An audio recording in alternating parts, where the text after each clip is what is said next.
You're blocking the boardroom, he barked. I nearly slipped, and now my clients have to step over this mess? Elena didn't flinch. Just one hand gently rested on her swollen belly as she moved the sign aside. You're welcome, she said softly. That sign kept your client from breaking a hip. She wasn't just a janitor. She was a soldier once. And soon, subscribe now, because the man who just humiliated this pregnant janitor, he has no idea she once held his dying body together in a war zone. Elena Ruiz didn't argue. She didn't need to. She had learned long ago that real power doesn't come from shouting. It comes from knowing exactly when to act. And exactly who's watching when you do. At 7 months pregnant, Elena had no time for rich men playing the victim. She worked 10-hour shifts, rode 2 buses home, and helped her daughter with the homework before collapsing into bed. She didn't have luxury. She had purpose. But something in her gut told her, this man, this moment, was about to loop back. And when it did, it would leave the entire boardroom speechless. By the way, where are you watching from? Because Nathan Blake just humiliated the wrong woman, and he's about to find out. The cuffs of her janitor uniform were already damp with cleaning solution when Elena bent to retrieve the mop. Caution, wet floor. The sign was supposed to protect people, not make her a target. Nathan Blake, sleek in a tailored charcoal suit, let out a theatrical sigh as he stormed into the lobby. He made no attempt to lower his voice. "This is ridiculous," he announced to the executives trailing behind him. "Every time I walk through this place, it looks like a utility closet." Elena didn't speak. She simply moved her bucket out of the way. He brushed past, muttering loud enough for others to hear. Dead weight. Everywhere. It wasn't the first time he'd said something like that. But today, it hit different. Maybe it was the extra weight she carried on her feet, or maybe it was the quiet gasp she heard from a receptionist nearby. She turned slightly, just enough to catch her reflection in the marble wall. Tired eyes, flushed cheeks, a belly large enough to announce that this was no casual pregnancy. She'd swept floors for nearly a year here. No one had ever asked what she did before. No one cared. As the boardroom door clicked shut behind the last executive, Elena exhaled, a little too sharply. She crouched beside her cart and let herself sit, just for a second. Her knees ached. Her back throbbed. "Are you okay?" whispered the junior receptionist. Jenna, maybe. Hovering nearby, Elena nodded. "Just tired." Happens Jenna didn't press, but she lingered for a moment before walking away. The kind of pause people give when they know they just witnessed something wrong, but don't know what to do about it. Elena didn't blame her. This was the kind of place where silence kept your job. She finished her cleaning route in silence, watching the clock. She had 45 minutes before Maya got out of school. She'd be waiting by the fence, waving through the metal bars, bright backpack bouncing. Her daughter was the only reason Elena hadn't snapped. Not during the layoffs, not during the policy changes, and not when they took away paid sick days for contract workers. Maya needed her. That was all the fuel she required. Still, his words lingered. Dead weight. She almost wanted to laugh. Once, years ago, she carried a 200-pound Marine on her back through sand and shrapnel with a dislocated shoulder. She'd held pressure on a carotid artery with one hand and radioed for evac with the other, while bullets tore through jungle. She had saved lives in places that people like Nathan Blake would never set foot. But here, she was just the woman who forgot to move a wet floor sign. By the time her shift ended, the lobby had been polished to a shine. Nathan and his team had long vanished, sipping cocktails in a corner office probably. Elena waited by the employee exit for the second bus home. The seat creaked beneath her as she pulled her coat tight. The weight of the day, not just the pregnancy, not just the mop pressed into her bones, but something inside her stirred. Not rage, not revenge, something quieter, like purpose, waiting to surface again. The second bus was late. Again. Elena stood under the rusted shelter, her uniform jacket zipped up against the cold. One hand cradled her belly. The other clutched the bus pass, clipped to her ID lanyard.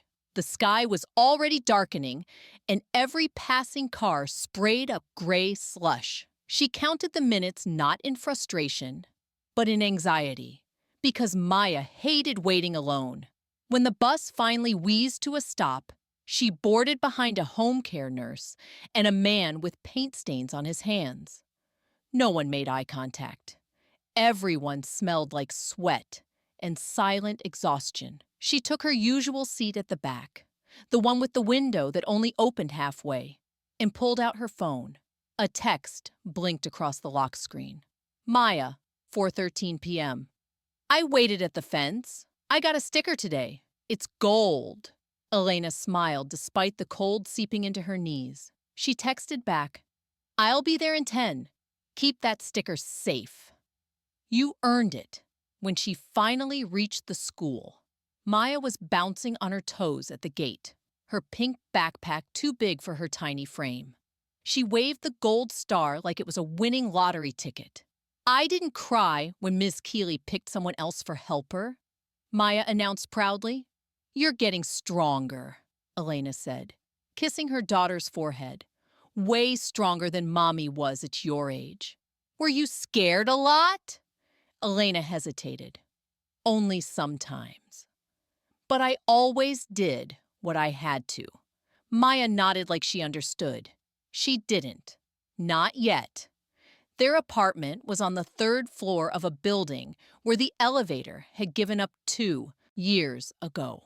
Elena held Maya's hand in one and 2 plastic grocery bags in the other as they climbed the stairs together, counting each step like a game to distract from the ache in her calves. 28, 29, 30, Maya sang. Inside, the apartment was warm, if a little too quiet. She helped Maya with her shoes, turned on the space heater, and lit the stovetop to start dinner. The sounds of their life were modest. Soup bubbling, pencil scratching on homework paper, a kettle whistling. It wasn't comfort, but it was consistency. Elena made dinner the way she learned in the military. Cheap, fast, enough protein to get through tomorrow. Beans, rice, a few slivers of chicken. Maya didn't complain. She never did. That made it harder. After dishes and spelling practice, Maya sat cross-legged on the floor, drawing a picture of their family. 3 people. Elena glanced down. Who's the 3rd? She asked. Maya smiled. The baby? I drew it in your belly. See the heart? Elena nodded, blinking fast. I see it, love. At bedtime, Maya said her prayer out loud. Thank you for Mommy, for soup, and for making sure she doesn't get tired tomorrow. Amen. Elena tucked her in, smoothed her hair back, and kissed her on the temple. I love you more than the moon, she whispered. The quiet didn't last. At 2:27 a.m., Maya cried out from her room. Elena was on her feet before she was even fully awake. She moved quickly, flipping on the light, crouching beside the bed. Where does it hurt, baby? Maya pointed low on her belly, face scrunched with pain. Elena's brain kicked in before panic could. She placed a hand over the spot, gently palpating. Soft, no rebound, pulse steady, no fever, breathing calm but uneven. She counted the breaths, watched the eyes. Likely gas or mild constipation. Nothing emergent, but she watched for 5 minutes anyway. She whispered instructions softly, had Maya curl into her side, rubbed her back with practiced fingers. I feel better, Maya said, voice groggy. You're good at this. Elena smiled. I've had a little practice. She didn't go back to sleep. Instead, She sat on the couch, a cup of tea going cold in her hands. The patterns were still there, the protocols, the instincts, the procedures. She hadn't used them in years, but they hadn't left her. They wouldn't. She wasn't just someone who used to save lives. She still could. She still did. And soon, she'd be asked to again, whether anyone believed her capable of it or not. In the morning, she moved slower. Her feet throbbed before she even put weight on them.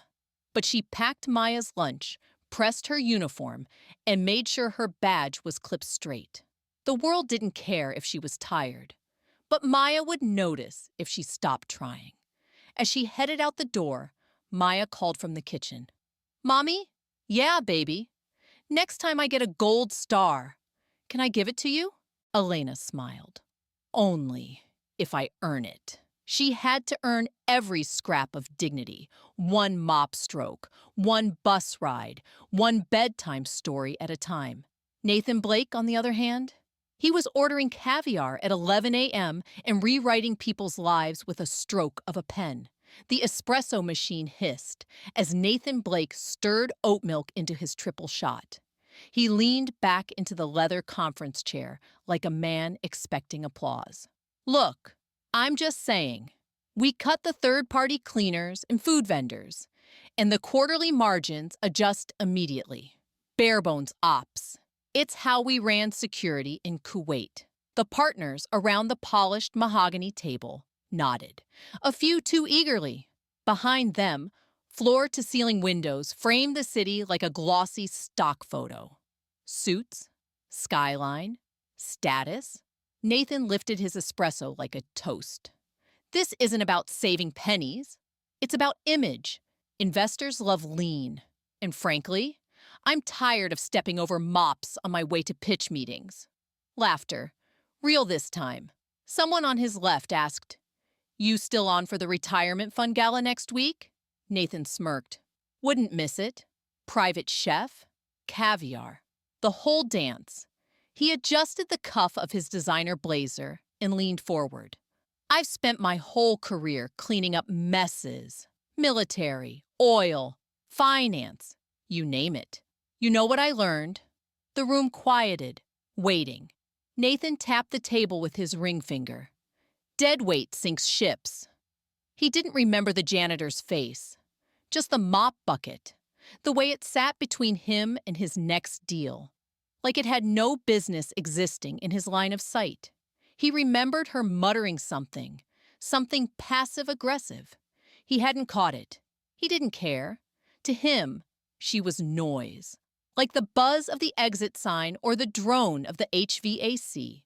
Useless distractions cluttering up his momentum. And the pregnant part? That made it worse.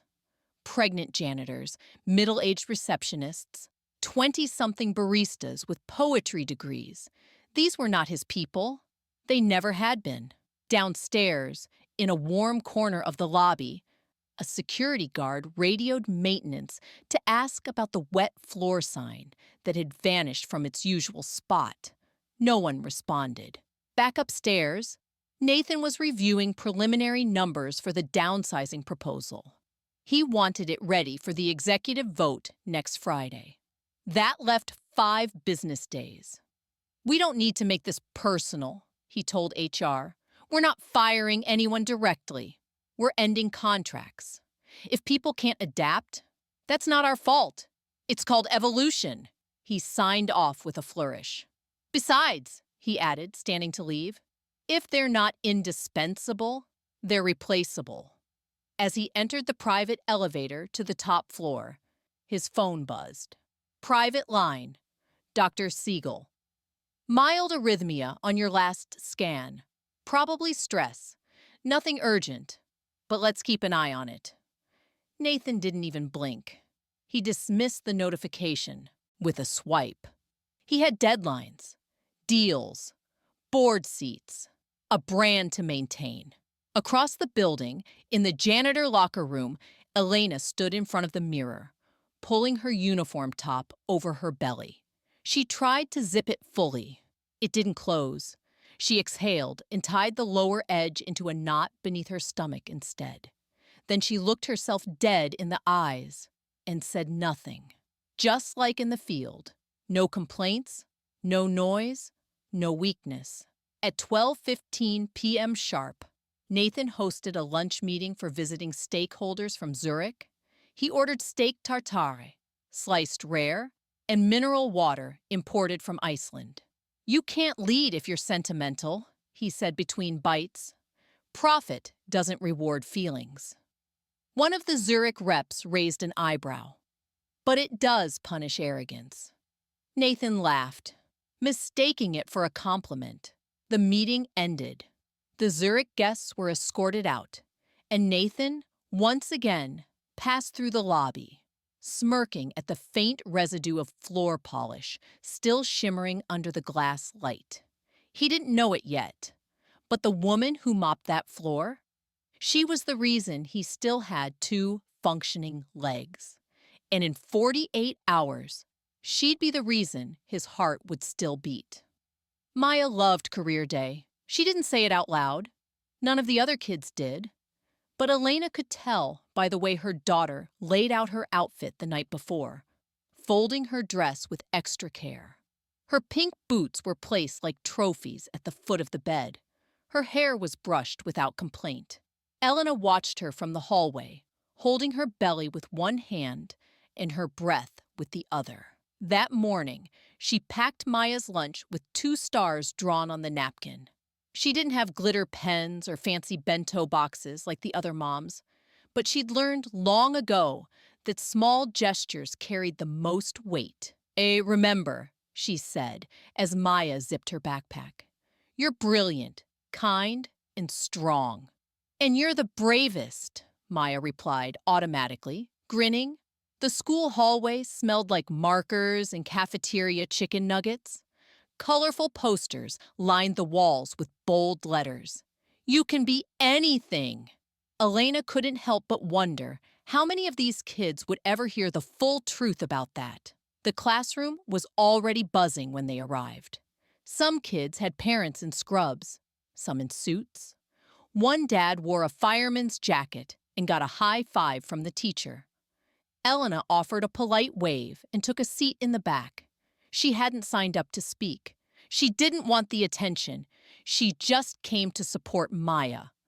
The teacher clapped her hands. "Okay, who's ready to tell us what their parents do for work?" Hands shot up. Excited voices filled the air. "My dad's a lawyer. My mom flies planes. My uncle builds bridges." When it was Maya's turn, she stood, nervous at first, until she spotted her mother in the corner. "My mommy's a janitor," she said clearly.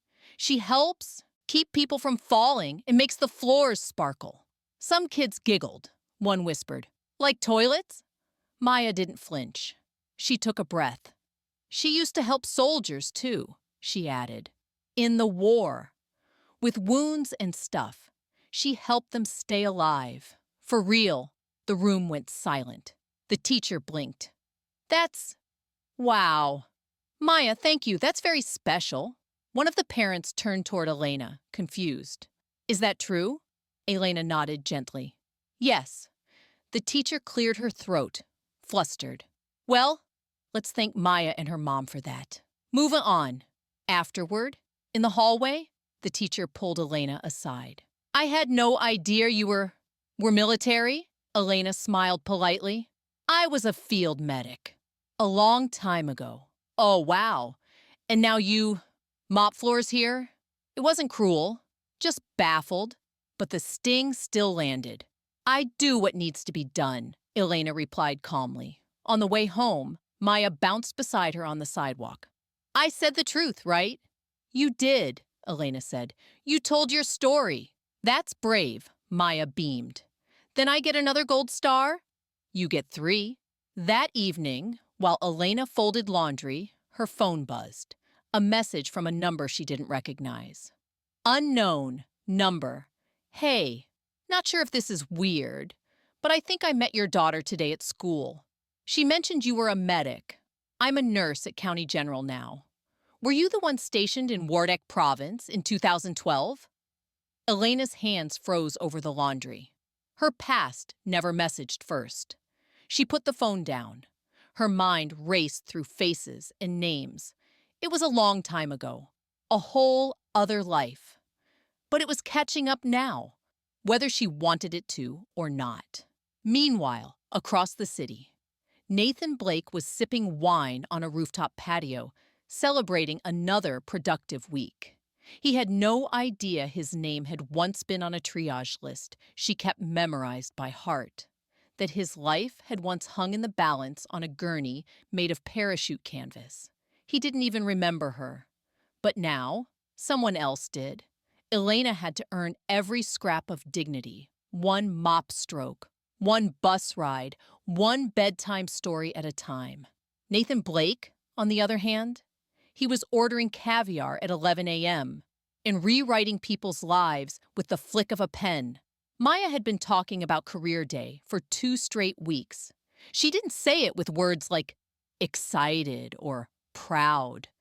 But the way she laid out her little pink boots and blue dress the night before said everything. She even used Elena's hairbrush and asked if she could wear the sparkly barrette, just like when we go to the doctor. That morning, Elena tucked a napkin into Maya's lunchbox with a wobbly heart drawn on it. No glitter pens, no bento box like the other moms, just a banana, a peanut butter and jelly, and a quiet prayer that Maya wouldn't feel small today.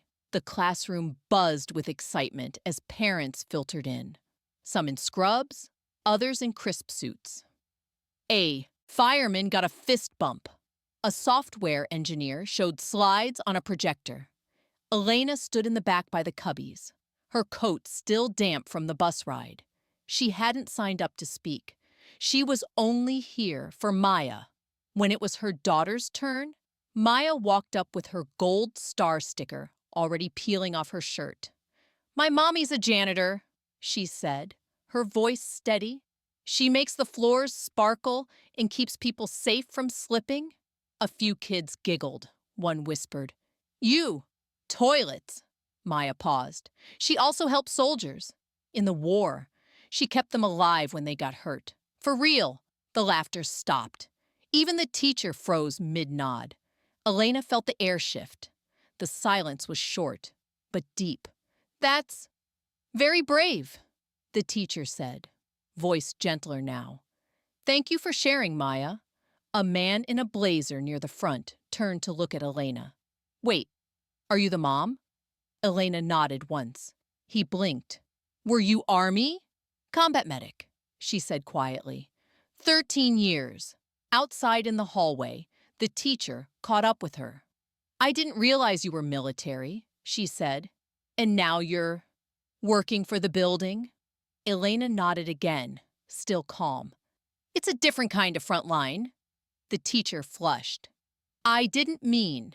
I just thank you." For your service, Elena gave a small smile, but her shoulders stiffened. The uniform changed. The fight hadn't.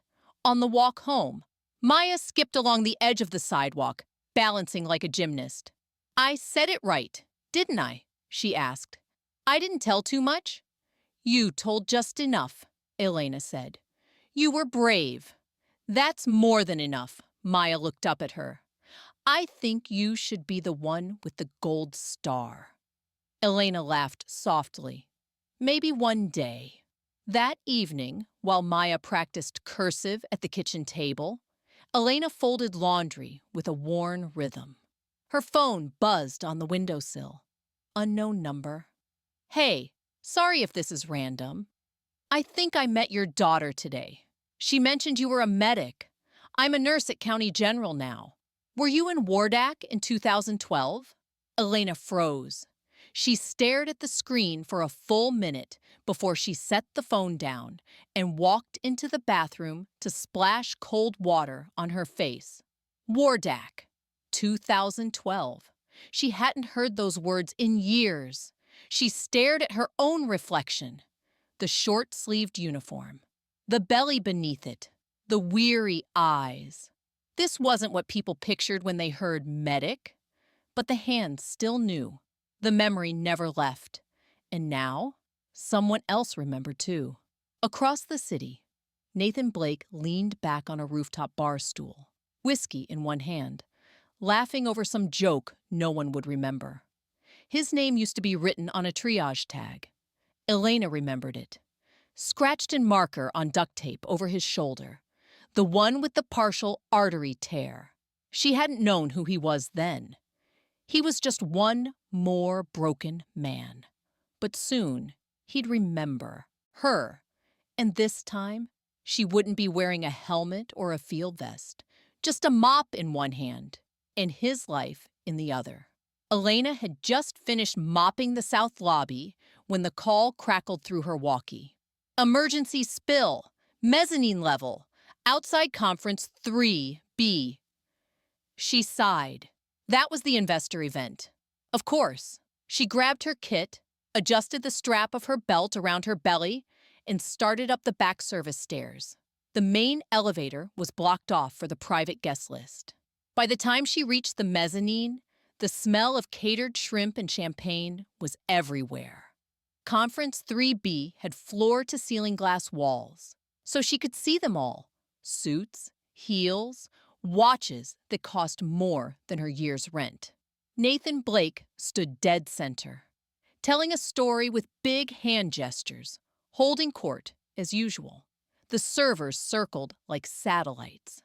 A spill of something oily shimmered across the hallway tile, just outside the conference doors.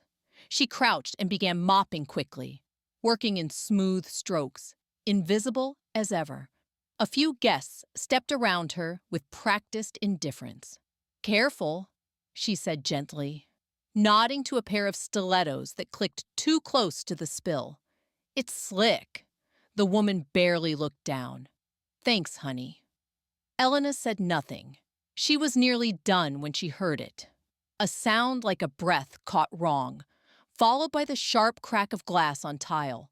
Her head snapped up. Nathan Blake was standing a few feet from the doors, his hand pressed against the wall. He looked confused, then dizzy. Then he dropped. Someone screamed. The flute of champagne rolled under a bench. Two guests knelt. One slapped his face. Another began dialing a phone with shaking hands. He just collapsed. Is he choking? No. I think it's a heart thing. Someone call 911. Elena was already moving. She dropped the mop, unlatched her belt pouch, and crossed the distance in 4 strides. Nobody noticed her until she knelt beside him. "Nathan, can you hear me?" No response. She turned his head, checked his airway, felt for carotid pulse. Faint, thready, irregular. Elena looked up. "Has he ever had heart trouble?" A woman gasped. "He mentioned something about arrhythmia. Just last week." He waved it off. Elena's voice was calm now, her hands already on his wrist. She looked up again, sharp this time. "Someone get me 2 towels." Folded. Now this wasn't panic. This was procedure, muscle memory, years of field trauma. "Who are you?" someone asked, but she didn't answer. Not yet. Nathan's lips were turning pale.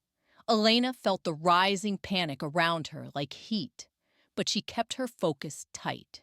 She turned his head slightly, supported his spine, elevated his legs using a folded bag nearby. "He's vasovagal." Pulse is fluttering. "He's going into shock," a woman behind her said. "But aren't you just—" "She's not just anything," said a voice from the back. Elena didn't turn, but she recognized it. It was the school nurse, the one who'd messaged her. She was watching now. Everyone was. Someone said, Is she a medic or something?" Elena didn't answer. She just kept working. Nathan blinked slowly, then winced. She tapped his cheek. "Stay with me." And when the sirens echoed faintly from the street below, Elena finally exhaled. She looked up at the crowd around her, dozens now. Some filming, some stunned.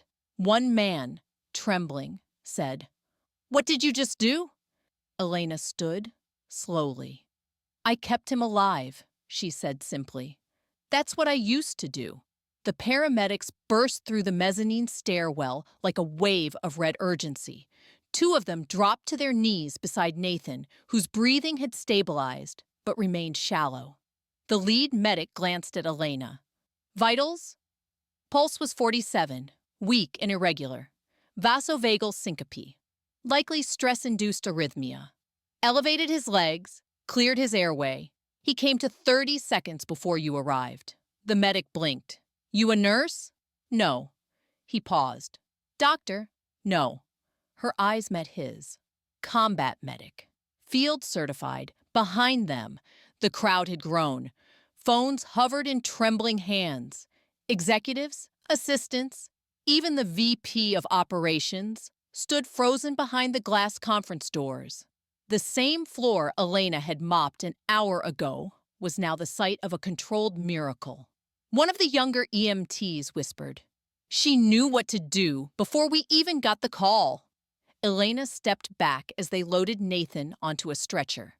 He blinked once, his eyes fluttering open, his gaze locked onto her face. It took 2 seconds. 2 seconds for recognition to ignite behind his pupils like a switch flipping on. You, he whispered hoarsely. I've seen you. You have, Elena said, voice low. But not here. He stared harder, then flinched, as if the memory stabbed its way to the surface. Sand, blood, heat, a battlefield, a woman crouched over him, a torn sleeve, her hand on a pressure wound, the whir of a chopper in the distance. No, he said aloud, his voice shaking. No way. She didn't confirm it. She didn't have to. The medics rolled him toward the elevator. As the crowd parted, someone asked, softly, almost reverently, "Why didn't you tell anyone?" Elena looked around. Eyes met hers, no longer dismissive, no longer blind. She took a breath, because no one ever asked.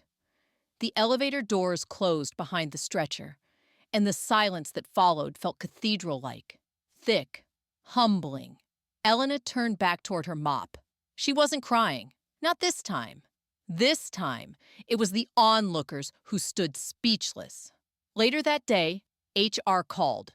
They didn't leave a voicemail, just a missed call. Her supervisor texted her a single line. Report to floor 19. Blake requested you. Elena stared at the message. For a long time, she didn't move. Then she wiped her hands on her uniform, adjusted the knot under her belly, and started walking toward the elevator. Not the service one this time. The receptionist on floor 19 stood as soon as she saw her. Ms. Ruiz, she said, he's waiting for you in the West office. Please go right in. Elena stepped into the room. It was quiet.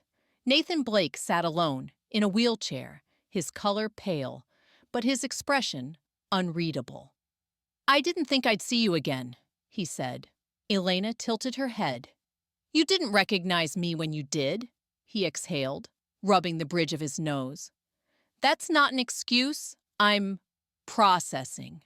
I'm not here for an apology, she said. I'm here because you asked. There was a beat of silence. Then, you saved my life? Twice. He rolled forward slowly, the wheels humming over the floor.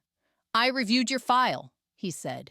Decorated service, 2 deployments, honorable discharge. You saved 7 soldiers in a single day. I was one of them. I remember, she said. You coded in my evac helicopter. Took 4 rounds of compressions. I mocked you in front of clients, he said flatly. She didn't reply. I want to make this right, he said. But more than that, I want to know why someone like you is cleaning our floors. Her voice was steady. Because when I came home, the only doors open were janitorial contracts. I took what would feed my daughter and keep the lights on. That's what we do. He swallowed hard. Not anymore, he said. Not if I have anything to do with it. He pulled out a sealed envelope. Open it later. But the short version? I'm offering you a full-time position in our emergency response training unit. Benefits, childcare, recognition. Elena stared at him. I didn't save you for that, she said. I know, but I'll take it, she added, on one condition. What's that? You fix the contract cuts, all of them. Janitors, cafeteria staff, maintenance. You don't get to honor me without honoring people like me. Nathan blinked, then nodded. Done. And for the first time since she'd walked into that building with a mop in her hand, Elena Ruiz finally stood on even ground. The building was quieter the next morning. It wasn't the kind of quiet that came from absence, but from awareness, from watching, from knowing something you didn't know the day before. Elena noticed it before she even reached the elevators. The security guard, who used to barely nod, now stood to open the door. Ms. Ruiz, he said with a short bow of the head. She blinked. Morning, he smiled. Glad you're here. Upstairs, the janitor's break room was unusually tidy. Someone had left a thermos of hot tea on the table with a note. Medic strength greater than CEO swagger. We saw you. Her coworker Rob grinned as she walked in. We've been waiting for the next superhero movie. Guess we didn't realize you were already cast. She chuckled. Don't get used to it. I'm still on mop duty today. Maybe not for long, he said, winking. In the lobby, two interns awkwardly approached her. Ms. Elena? Can we ask, how did you know what to do? Elena looked at them. Young, eager, maybe scared of saying the wrong thing. I didn't guess, she said simply. I trained. I led. I practiced saving people for years. That part of me didn't vanish when I put on this uniform. They stood a little straighter. That afternoon, she picked Maya up from school early. The front desk receptionist offered her a free snack bag from the PTA drawer. For the little hero, Maya clutched it like treasure. As they walked home, Maya looked up at her. They all know now, huh? Elena raised an eyebrow. You mean at work? I mean everywhere. Elena didn't answer right away. Yes, she said finally. They know. Does it feel good? She thought for a long second. It feels right. At home, Maya pulled out her markers and began writing a story on loose-leaf paper. The title was, The Day My Mommy Saved a King. Elena smiled, watching her from the kitchen. Outside the window, clouds moved fast across the sky. But the inside of the apartment felt still, solid, like foundation. Later that evening, her phone buzzed again. It was the same nurse from earlier, County General Nurse. I just want you to know, we've got staff requesting to bring you in as a guest instructor. I didn't tell them anything you didn't already reveal, but your name's being passed around like wildfire. Elena typed, let me get through this week. Then we'll talk. The response came back instantly. Fair. You've earned the pause. But this city hasn't seen the last of you. She stared at those words. For the first time in a long time, they didn't feel like a threat. They felt like a promise. That night, Elena sat at the kitchen table with a folded paper in front of her. The letter Nathan had handed her the day before. Inside it was everything he promised. A formal job offer, full benefits, work from home days until the baby was born, a launch program for veteran hires and single parents. She hadn't signed it yet. She wasn't hesitating. She was thinking bigger. She looked down at her hands. The same hands that had cleaned floors, held scalpels, braided Maya's hair, stopped a man from dying on cold marble. She pressed her fingers to the table, grounded. There was something she needed to do first. The next morning, she walked not to the executive floor, but to the custodial supervisor's office. Her supervisor stood as she entered. You're not fired, the woman blurted, too quickly. I know there were rumors, but we're pulling the contract termination plans. HR reversed them. "I'm not here about me," Elena said. "I'm here for the rest of the crew." She sat down and opened a small notebook. "I've got a proposal." Elena didn't come to request a raise. She came with a plan. When she stepped into the newly rescheduled boardroom meeting, her worn work shoes made no sound, but her presence silenced the room. Nathan Blake was seated at the head of the table, not standing, not commanding, watching. The others looked at her the way people look at a flag after a war, not with pity, with reverence. She opened the notebook she'd carried through deployments, hospital beds, and school lobbies. "This isn't about one janitor," she said. "It's about what it means when someone like me has to become invisible to survive." A few glanced away. She continued, "I don't want a job in training. I don't want a press release. I want policy." Her proposal was simple, bold, and structured like a field report. Reinstatement of full benefits for all custodial and service staff. A veteran hiring pipeline with mentorship training. Emergency medical response training offered to contractors, not just execs. Quarterly reviews led by rotating representatives from overlooked departments. "And one more thing," she added. "Change the uniforms. Let them choose what dignity looks like." Silence. Then Nathan nodded, once, slowly. "Done." "You'll back it?" she asked. "With every resource we've got," he said. "And if anyone above me disagrees, they'll answer to shareholders." She closed her notebook and turned to leave, but paused at the door. "I'm still taking the new position," she said. "But I won't be the first. Or the last." She looked over her shoulder. "You're not just hiring a medic. You're listening to one subscribe now, because this isn't just a story about revenge. It's about one mother rewriting the rules in the same building where she used to mop up other people's messes, and you won't believe what happens when she returns with a badge of authority. And her second child in her arms. Trust me, this story has one more quiet punch to land." That evening, Elena walked home slowly. She wasn't exhausted. She was thinking. The envelope from HR felt lighter now. The mop cart she used to push wasn't hers anymore. Rob had texted her earlier. "You really gonna leave us for the 19th floor?" She'd replied, "Not leaving, just clearing the path wider." At home, Maya greeted her with a handmade certificate. "World's Best Mom Boss" in glitter and glue. Elena hung it next to the fridge, right above the eviction notice they'd torn down last spring. Legacy was measured in what you left behind. But dignity? That was built in the open. That night, she put her phone on the charger, sat on the edge of the bed, and rested her hand on her belly. "Your sister gave me strength," she whispered. "You're giving me voice." She didn't cry. She didn't plan. She just rested for the first time in years. But rest was temporary, because tomorrow she'd walk into that boardroom again, not with a mop, with purpose.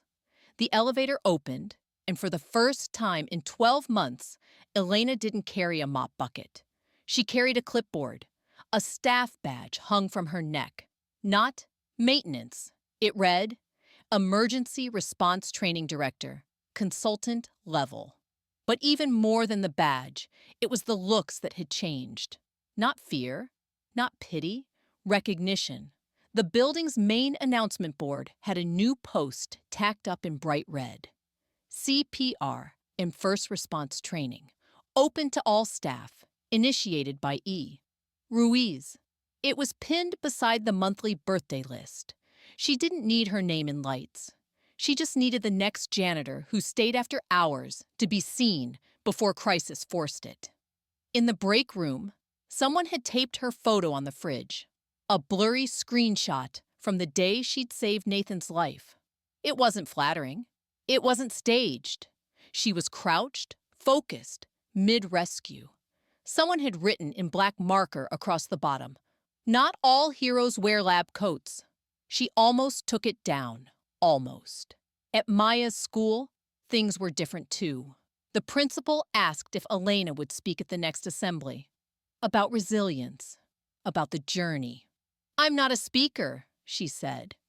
"You're a story," the principal replied. "They need to hear it." Maya overheard.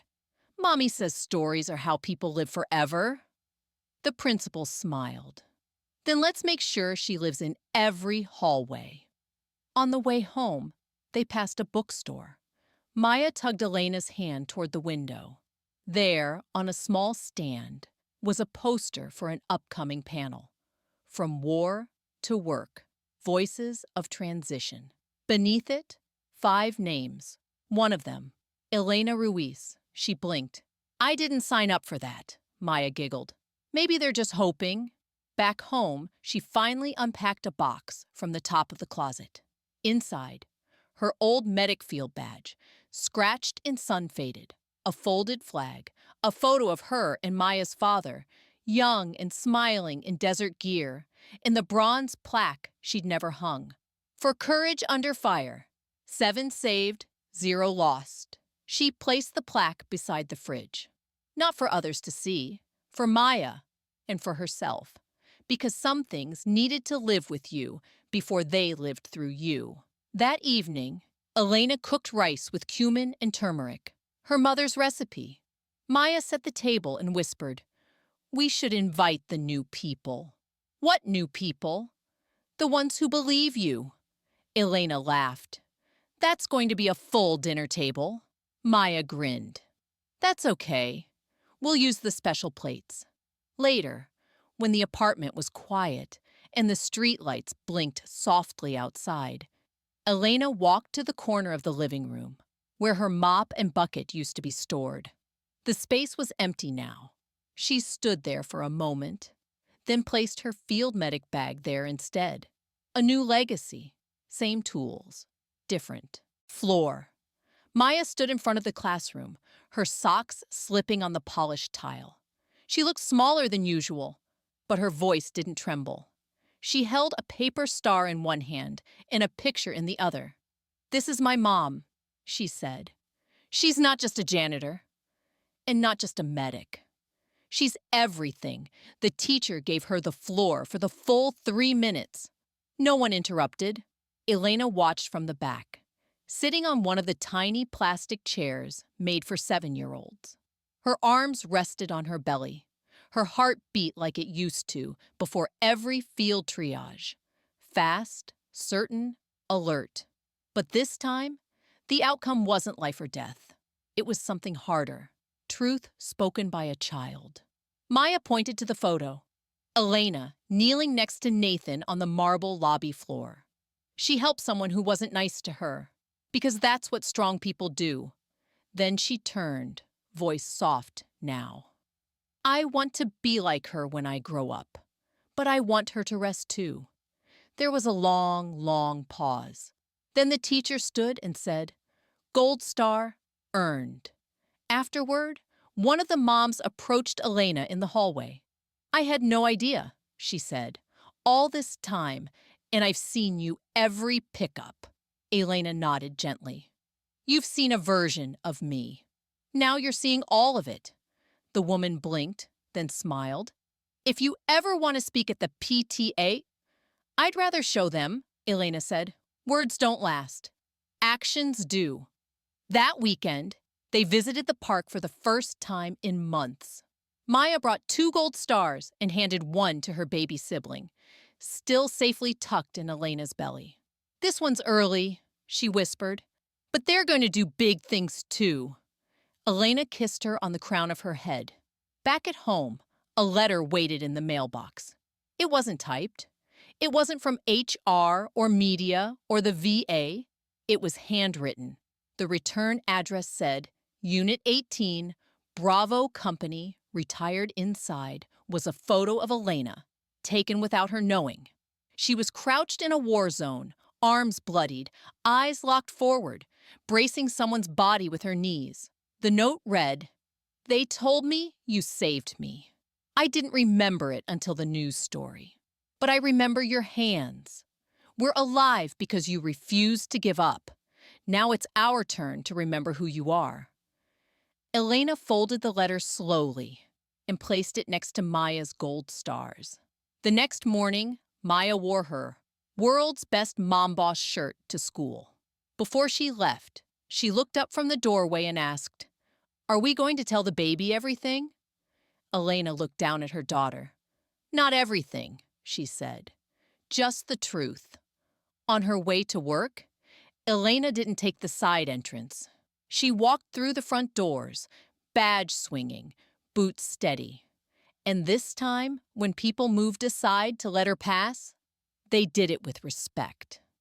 In the janitor's break room, Rob had left her a note on a folded napkin. "Your kid gave me one of her stars. I'm putting it on my locker, just in case anyone forgets what real leadership looks like." Elena smiled, pressed a hand to the small of her back, and whispered, "Star power runs in the family." Elena returned to the service floor one last time, not because she had to, but because she needed to remember the weight of her silence. The years she scrubbed floors while people looked through her. She walked the full route, mop in hand, but not in use. And everywhere she went, people nodded. Some smiled, some simply stood to the side, but no one looked away. At the end of the corridor, she reached the old custodial logbook. She opened it to the back, where the pages were yellowed, the pen half-dried. She wrote, "I was never just the mop. I was the spine, the eyes, the hands. To the next woman who thinks she's invisible, you're not." E.R. She closed the book and left the mop standing upright next to it. Not dropped, not hidden, planted. Upstairs, the first responder training began. 3 janitors, 2 cafeteria staff, 1 receptionist, and 4 executives, all seated in a circle, all holding medical dummies in their laps.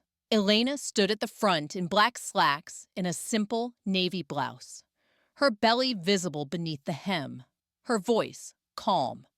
"Today," she began, "we're going to learn how to save a life. And if we do it right, we'll learn how to value one too." Later that week, the company newsletter published its quarterly profile. The subject was Elena Ruiz.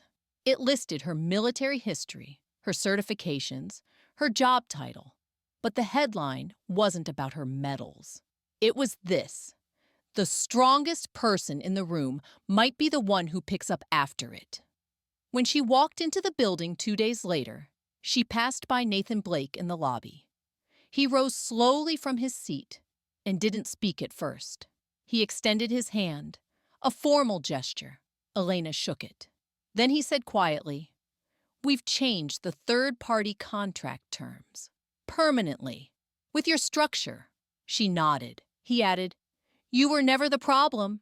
You were the answer." She didn't reply. Some truths didn't need confirmation. They just needed to be witnessed. That night, she sat with Maya in the living room as the news replayed a small segment of the story. Elena changed the channel before it finished. Maya frowned. "But that was you." "No," Elena said. "That was?" "This," she said, pointing to the floor where Maya was building a block tower, "is." At 11:43 p.m., she stood by the window while the city hummed below. The moon cast a thin ribbon of light across the floor. She rubbed her belly and whispered, "We're ready for you." Then she turned out the light. The next morning, the janitor cart stood untouched in the corner. Elena passed it without pausing. She didn't need to bury it. She'd outlived it. At the community center 2 blocks away, she began her first off-site training with veteran single moms. Most were unemployed. Some were scared. All of them had fire beneath the surface. Elena opened with a question. "How many of you have ever been dismissed before even saying your name?" Every hand went up. She smiled. "Then we're starting with truth." Back home, Maya had taped a new note to the refrigerator. It read, "Mom, when I grow up, I want to be like you." But also like me, Elena read it 3 times. That was the goal. Not replication, expansion. They sat on the floor that evening, Maya building towers again. This time, Elena joined her. One hand on her belly, one hand steadying the final block. The story began with humiliation, with silence, with tears over a mop bucket. But it ends here, with a woman standing in her truth. A daughter proud to carry her name, in a system, finally, one voice stronger. Subscribe and don't miss our next story. Single mom janitor, hide her pregnancy under an oversized uniform. The billionaire husband found out too late. Trust me, you'll feel it. And tell me in the comments, what injustice should we tackle next?